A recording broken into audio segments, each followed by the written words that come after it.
ملک میں اعلیٰ شخصیات کی خفیہ گفتگو افشا ہونے کے سلسلے میں ایک اور آڈیو کا اضافہ ہو گیا۔ سابق وزیر اعظم عمران خان کی بھی آڈیو لیک ہو گئی۔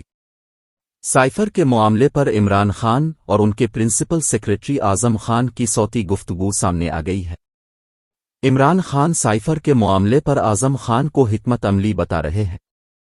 آڈیو میں عمران خان کہہ رہے ہیں، ہم نے صرف اس پر کھیلنا ہے، امریکہ کا نام نہیں لینا۔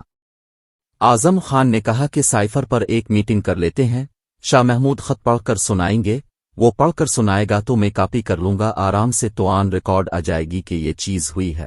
سفارتی زبان میں اسے تھریٹ کہتے ہیں۔ پھر تجزیہ اپنی مرضی کے منٹس میں کر دیں گے تاکہ منٹس آفس کے ریکارڈ میں ہوں۔ تجزیہ یہ ہوگا کہ یہ سائفر تھریٹ ہے، دیکھیں پھر منٹس تو میرے ہاتھ میں ہیں نا، اپنی مرضی سے منٹس ڈرافٹ کر لیں گے تاکہ وہ چیزیں ریکارڈ میں آ جائیں۔ اب یہ دیکھیں کہ وہ کونسلیٹ فار اسٹیٹ ہیں، اب فارن سیکریٹری کو بلائیں تاکہ پولیٹیکل نہ رہے اور بیوروکریٹک ریکارڈ پہ چلا جائے۔ عمران خان نے کہا کہ اس میٹنگ میں شاہ محمود اعظم خان میں اور سیکریٹری خارجہ سہیل محمود ہوں گے۔ اینی ہاؤ اسے فارن سازش بنا دیتے ہیں۔ اس سے قبل وزیر اعظم ہاؤس کی متعدد ایڈیوز لیک ہوئی ہیں جن میں پی ٹی آئی کے ارکان اسمبلی کے استعفوں کی منظوری لندن سے لیے جانے، مریم نواز کے داماد کے لیے بھارت سے پاور پلانٹ منگوانے جیسے انکشافات ہوئے ہیں۔